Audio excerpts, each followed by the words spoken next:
You don't want to go after the top one because everybody's going after the top keyword, right? Let's say it gets 10,000 searches a month. Everybody wants those 10,000 searches to them. It's going to be way more competitive. I would much rather rank for the 5th or 6th keyword down that is a variation of that people are still using. And it could be, instead of 10,000, it could be 300 people using that. Welcome to Digital Dominance. I went from building HTML websites in high school to helping 7- and 8-figure service businesses generate more revenue through better design, SEO, and marketing. On this podcast, I bring you expert tactics and tools to help you turn your online presence into your biggest sales asset.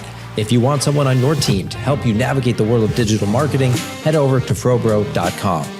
Now, if you've ever scrolled past one of Matt Diamante's Instagram videos and thought, wait, why isn't anyone else explaining SEO like this? Well, you're probably not alone. Matt has a way of making complex things feel simple, doable, and even kind of fun. He's the founder of HeyTony, a digital marketing agency that helps small businesses grow using SEO, social media, and content strategy that actually works. With over 300,000 entrepreneurs following his advice online, Matt's built a reputation for cutting through the noise and helping business owners get results without spending a fortune. So today, we're diving into how to future-proof your marketing, rank higher in search, and build an omnichannel presence that brings in leads while you sleep. Well, welcome to the show, Matt. Thank you for having me. That was quite the intro. I love it. I love giving people awesome intros, but it's because you've done awesome things. So let's kick things off with SEO, because it's still one of the most misunderstood tools in the small business marketing playbook. Yeah, absolutely. And just speaking of misunderstanding, a lot of business owners just assume I'm going to put up a website and people are going to find my business. But realistically, if you don't have the right keywords and content on your website, nobody's going to find it. And that's very broad. That's very general. And I know anybody listening is thinking, what the hell is this guy talking about? So as like SEO, search engine optimization, I call it ranking on Google, right? If you want to rank on Google, there are certain things that you need to do. And there's also the question of, is it still relevant, right? We're in 2025 at this point. Has Google seen its day? There's Search GPT, there's Perplexity, there's all these other large language models, or AI as they're also known. They all have search features. So is SEO really still even relevant? Should I be learning this stuff? Should I be, putting it on my website? Should I be having a Google business profile? The answer is yes. So that's a good backdrop, right? Obviously, there's all these options and we can get overwhelmed by them. And I agree. Yes, SEO is not going away. Maybe the question is, okay, do we need to also optimize for ChatGPT now? Like, how do I do that? These are some of the questions that are going to come up. Let's start though with, you've had videos in your course. You've taught a lot of people how to rank number one in Google with SEO. So what's something that you see people usually getting wrong when it comes to SEO? So kind of, I was alluding to it earlier, is people don't use the keyword that they want to rank for. They don't even use that on their page. That is the biggest mistake that I see. I audit websites every single day and people are like, why aren't I ranking for, I don't know, doctor in Hamilton? And I'm like, well, you don't use the words doctor in Hamilton anywhere on the page. Like, that makes a lot of sense, but how do I rank for it? I'm like, use it on the page. So just to be a little bit more specific, to give you actionable advice, it is using let's say doctor in Hamilton, or let's say walk-in clinic, just to be a little bit more specific. Walk-in clinic Hamilton, if that is the keyword you're trying to rank for, you would use that in your title tag and your meta description, which is the text that shows up on Google. The big blue text is the title tag, and the meta description is a couple sentences underneath. You want to make sure your keyword's in both of those. And then it's also on your website in the heading 1 tag, which is usually the text that you see closest to the top. The biggest text on the page typically is the heading 1 tag. That tells search engines and people what the page is about, right? If you get to a page and you just see a big picture and there's no text there, you're like, okay, well, what page is this, right? So having text walk-in clinic Hamilton at the close to the top, people can see it as soon as they get to the page. That's in your heading 1 tag. That tells them what the page is about. And then there's often going to be what we call heading 2 tags or subheading tags. And you want to include the keyword in there as well, because you're probably going to say, like, what are our walk-in clinic hours, right? You want to include the keyword in there so people know, and search engines know, that if somebody's looking for a walk-in clinic that is open right now, are these guys open right now? Or are these guys, do they have the hours listed on their website? So you want to include the keyword there. And then also in the content somewhere, right? So we've talked about the title tag, meta description, and 2 different heading tags, but there's paragraphs in the content, right? You want to include the keywords somewhere in those paragraphs, preferably in the first couple paragraphs so that people know what the hell the page is about and what they're reading. And it could be something as simple as like, our walk-in clinic in Hamilton has been around since 1979, right? Right, just working it in there. Yeah. But so here's another question to jump in here. Yeah. Obviously, that makes logical sense, right? If I want to rank for a keyword or keyword phrase, I need to use it on the page. And that's the way it's always been done. Google scans all these pages and compiles it like, okay, this one talks about this a lot, so we should rank it that higher maybe. And then it's got other factors and things. Obviously, it got smart enough to know when people were just keyword stuffing. So it's not just whoever has the most uses of the phrase wins. But the next evolution of that is with AI understanding the pages, like, is it really going to be sitting there waiting? Like if I had a page that says I'm a physician in Hamilton, but someone typed doctor in Hamilton, is it going to be like, you didn't say doctor in Hamilton, right? Like it's got to get smart enough at some point to be like, okay, this is what the person wants. Here you go. So how do we approach that? And do you think that's even going to happen? I think we give search engines and also AI a lot more credit than they probably deserve. You know, a lot of people are like, oh, Google's this big machine. It knows everything and all this stuff. Like, do you really think Google can keep track of like how many websites are there? Like 1 billion websites, billions of websites out there? There's no way they can keep track of every single one of those websites and every single search that somebody makes that brings up one of those websites. There's no way that they can understand all of that content. Even, you know, ChatGPT, for example, like if you look something up on ChatGPT and you do the exact same search on Google, guess what the results look like?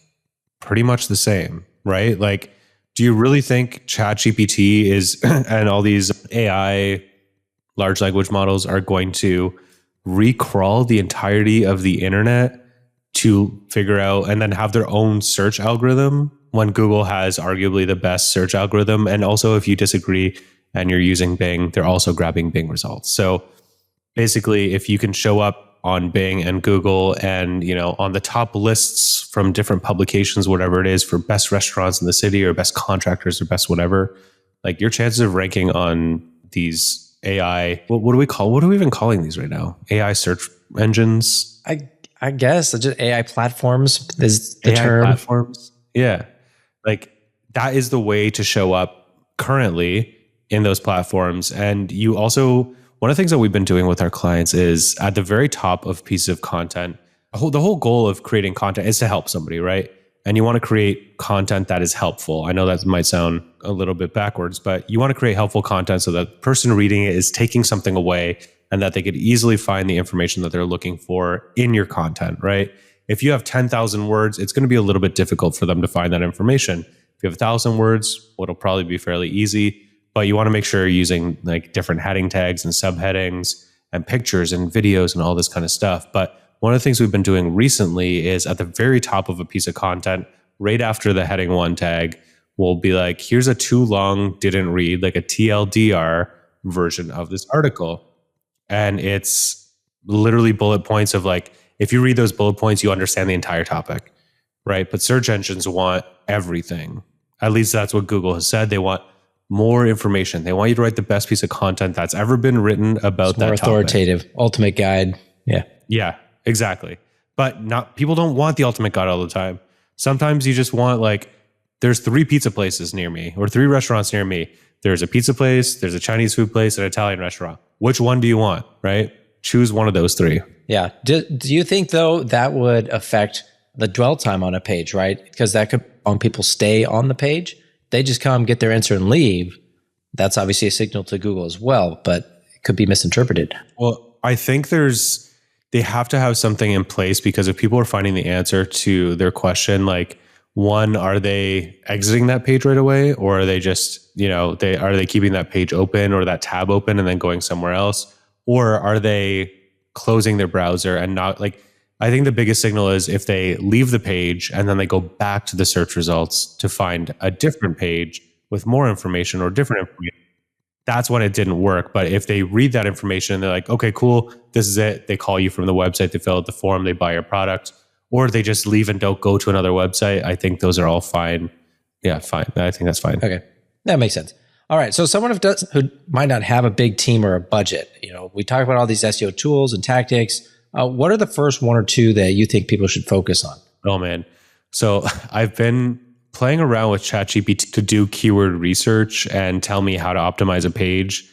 And I'm probably going to lose my job because I'm saying this right now, but it does really good work at coming up with what those main keywords are, as well as giving you some good optimization tips. Now, they're not exactly how I would optimize it, but that doesn't mean that it's not going to work.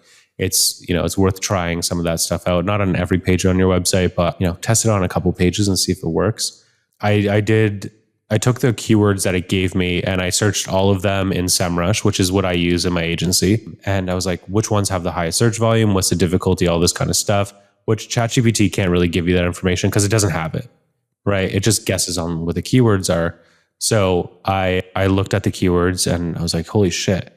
Like it hit like the top 5 to 10 keywords for that topic. That's impressive. I've been skeptical of doing keyword research in ChatGPT for that reason, because I'm like, I don't think it has the actual stats and numbers here. So I don't know, but interesting. I mean, maybe it does. Maybe it's like somehow has a login to all these things and is crawling them illegally, obviously. But what I would say is still like have access to some kind of keyword research tool, because you want to verify that people are using that exact keyword, or maybe it's like they're using a different word or a variation of that word or of that keyword, and you want to hit that variation. So just as an example, one of the ones I was looking at was like walk-in clinic Niagara, right? Like Niagara Falls. So I got all these keywords, and then I'm not sure if it was walk-in clinic Niagara or if it was like Niagara walk-in clinic. It was one of those versions was like the number 1 and the other one was like number 5, right? Now I know it's like a little bit semantic. There's like, okay, we took the word and put it at the beginning and now it's like a different keyword. I mean, that's still like, unfortunately that has an impact and you can't rank for everything all the time, but sometimes you want to go after the 5th or 6th place keyword. You don't want to go after the top one because everybody's going after the top keyword, right? Let's say it gets 10,000 searches a month. Everybody wants those 10,000 searches to them. It's going to be way more competitive if you rank number 1 one day. The next day, somebody's going to do something and then they're ranking number 1 and then you're fighting for that position.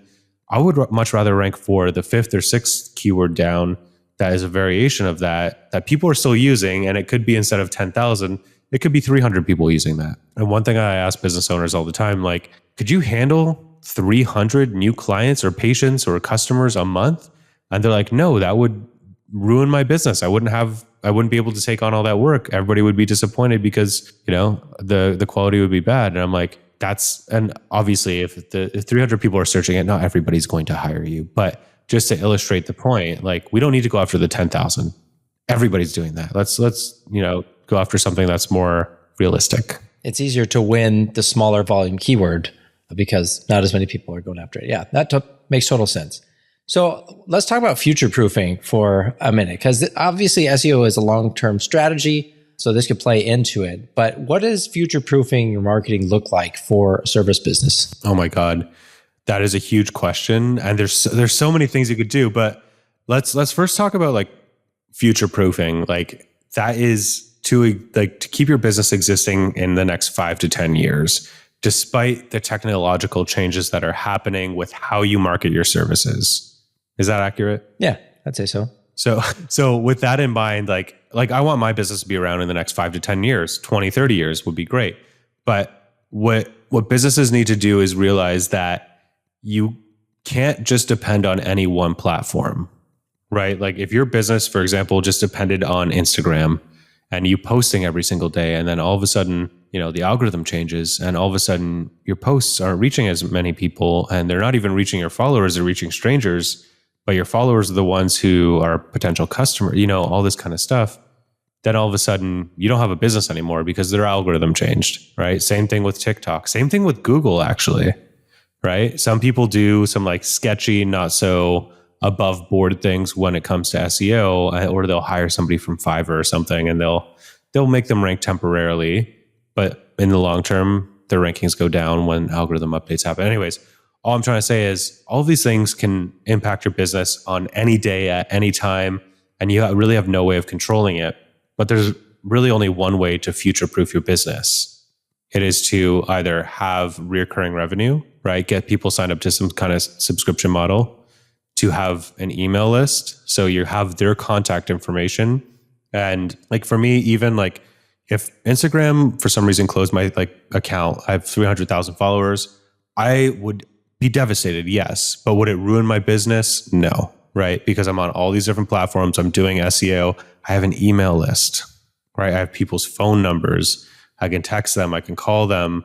I can also run ads to grow my email list, which at the end of the day, if your business does one thing in terms of marketing, it should be grow an email list. Because then you own it, regardless of what happens. That's the most important thing. How do you get people from the social platforms into your email list? Let's talk about that. It's really easy. I just say something like, hey, if you want my free SEO course, go to the link in the show notes and you can grab that and sign up for my email list. Right? Email your list too. Oh, sorry, go ahead. Sorry, I was just going to say, like, I do post like that on social media, but I'm also running ads because I know that as much as I love everything that's happening and business is really great right now, like I need to make sure that I'm filling that bucket up. And when I say filling the bucket, like I'm filling the funnel, I'm adding new people into it. I'm helping more people. And ultimately I'm going to make more money at the end of that. Sorry, what was your question? I was just going to ask, how often do you email your list? Oh, how often do I email? It really depends. So if I'm doing a sale, like if I'm selling a course or my membership or, something specific, I can send up to 10 emails in a week. I know that sounds crazy. For promotion, it's not terrible. Yeah. The conversion on that is wild. Anybody listening, if you have an email list and you are sending emails to, I don't know why I keep saying sending emails to. If you're doing a campaign and you have a sale, on the last day of your sale, send 4 emails. One in the morning saying sale ends today. One, let's say around noon. Sales ending in 12 hours, whatever it is. One at, let's say 4 o'clock.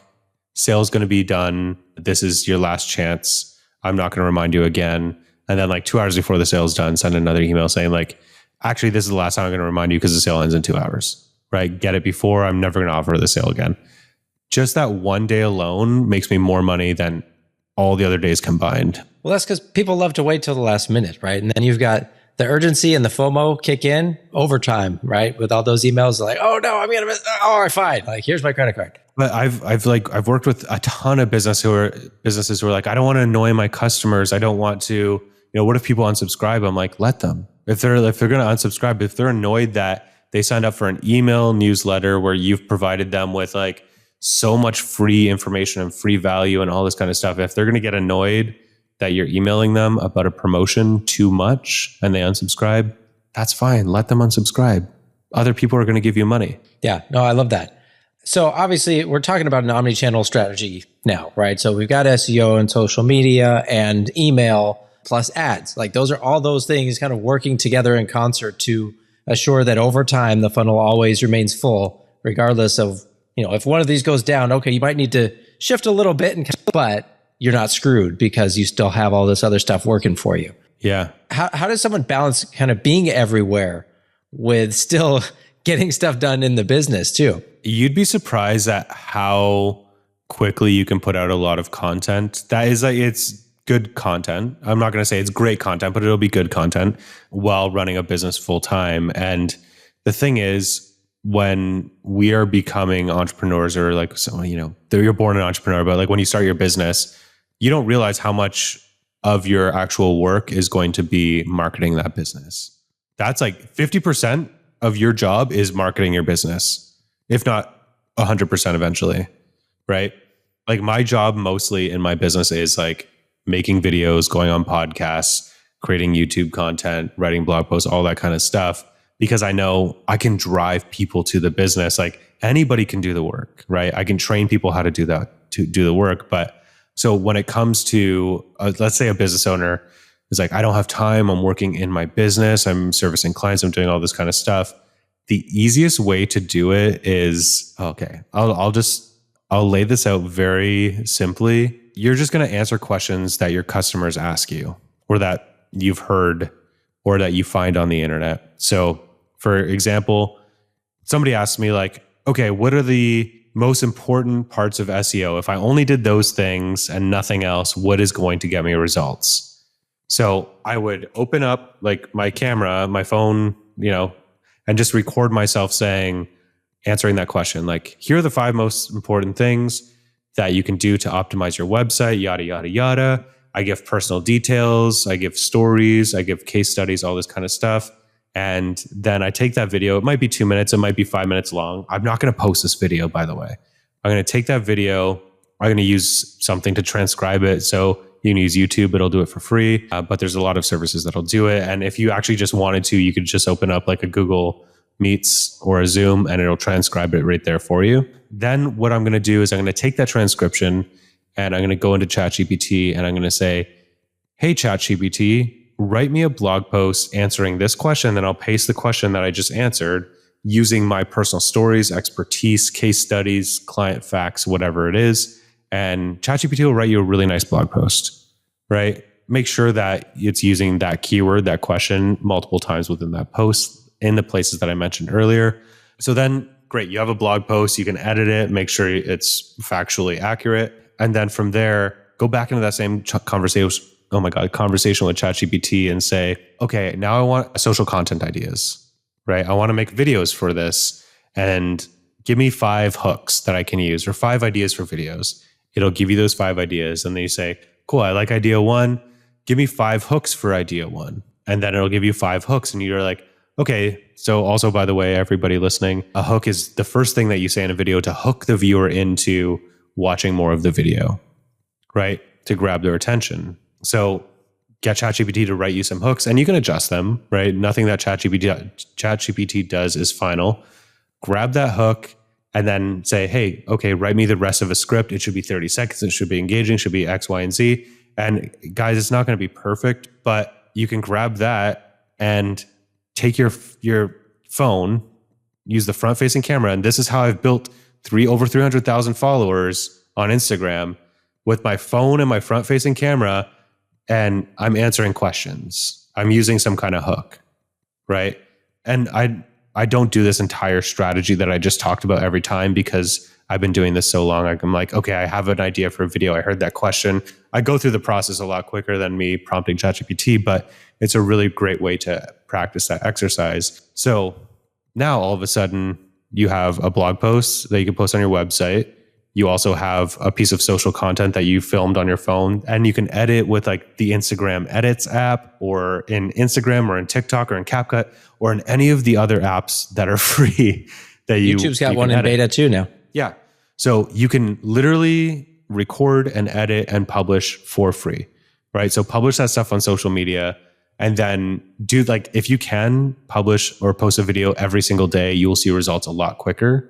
The secret is to, when something is doing really well, just do more of that, right? Look at where you were sitting, how you were talking, what that topic is, what the hook was, how long was the video, right? Did something happen in the background? Did somebody walk by? Was somebody wearing something goofy? Did your voice crack? You know what I mean? Just literally look at everything that you did in that video and try to experiment, right? Do different versions of that video, like do different versions of that topic, all this stuff, and then keep doing that and you'll figure out something that really works for your business. Now, usually people will stop there and be like, cool, I'm doing all the organic stuff. But what I like to do is take a piece of content that's performing really well organically, and I will use that as an ad, and I will I don't know if this is the right term to say or if it's even correct, but I will carpet bomb a city with my ad, right? Like I'll be like, cool, we're going to target Hamilton. There's 500,000 people who live there, 15,000 businesses. So let's just say I want to target 15,000 people in the city. That's not going to cost me that much money, but I know that this piece of content performs really, really well. So it'll probably be even cheaper for me to reach those 15,000 people than it would be if I was just running like a shitty piece of creative, right? So you do all that work, you test it, and then you just amplify it with some money behind it. Get in front of the right people. Exactly. So one thing I didn't mention is once you film that piece of content, post it on Instagram, sure, but also post that same piece of content on TikTok, post that same piece of content on LinkedIn, on Threads, on Facebook. I'm just trying to think of my grid. YouTube on Shorts. Snapchat, YouTube Shorts. Thank you. That's the one I was missing. Blue Sky, all this stuff. Post it on all the platforms that you can. And just doing that alone like I'll just use TikTok for example. I have like almost 60,000 followers on TikTok, and I haven't made anything net new for TikTok. It's all the same content that I'm posting on all these channels. And if you do that, if you do a piece of content every single day for an entire year, and you hit like the 200 views, right? Like that's like usually like around the minimum you're going to get on most of these platforms. 200 views of video. I don't even know what that math is. 200 views of video times 365, whatever that number is, it's a massive number. That's how many people you could reach for free just with your social content, not even including SEO. Well, and I think, it used to be harder because on the different platforms, they did things differently. And so you kind of had to tailor your content a little differently in order to reach people. Otherwise it wouldn't perform. But now all the algorithms are kind of shifting to this creative first model, like the interest based, like, hey, I think you're going to like this, so I'm going to show it to you. And now you can just reuse the same stuff everywhere and it's going to do pretty well for the most part. Here's the craziest thing. Like I have a Snapchat account. I haven't used it in years, but I posted a video there like legit like 2 or 3 days ago. And I was like, it performed all right on Instagram. And so I just posted it there at the same time anyways, just to test it out. It got like 18,000 views. I don't have any followers on Snapchat. So I'm like, I just reached 18,000 people for free. Like, did it do anything? I don't know yet. But the opportunity is huge. So like if you're just sitting by on the sidelines and watching other people make content, like there's no reason you can't start doing the same thing. You won't be good at first, which is fine, but you get unlimited attempts. There's no limit to how many at-bats you can have and just keep remaking it until it works. I'm glad that you said that because that's exactly what I did when I started posting on socials. Like this is 2023. This is like just over 2 years ago at this point. I didn't even know that IGTV was gone. I thought IGTV was still a thing. And people were like, what? Like my wife was like, what are you talking about? You want to post on Instagram? You don't know what it's called Reels now. I was like, oh yeah, okay, that makes sense. And then like I had to learn all of that. So if you've already been using Instagram or TikTok, like you probably know more than I did when I was starting.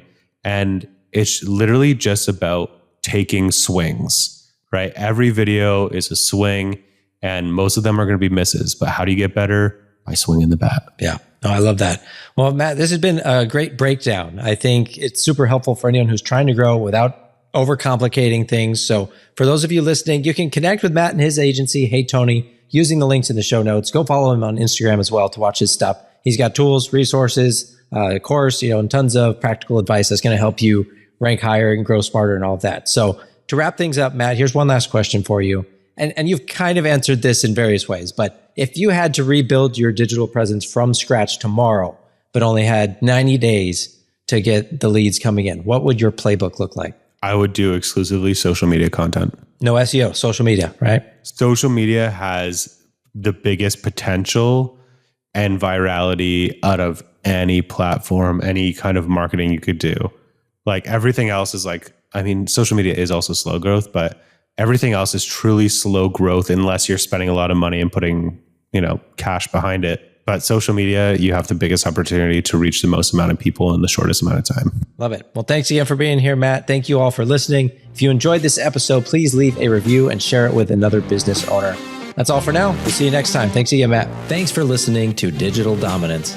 If you enjoyed this episode, would you do me a big favor and leave a review? It really helps more service business owners discover the show, fix their websites, and grow their businesses the right way.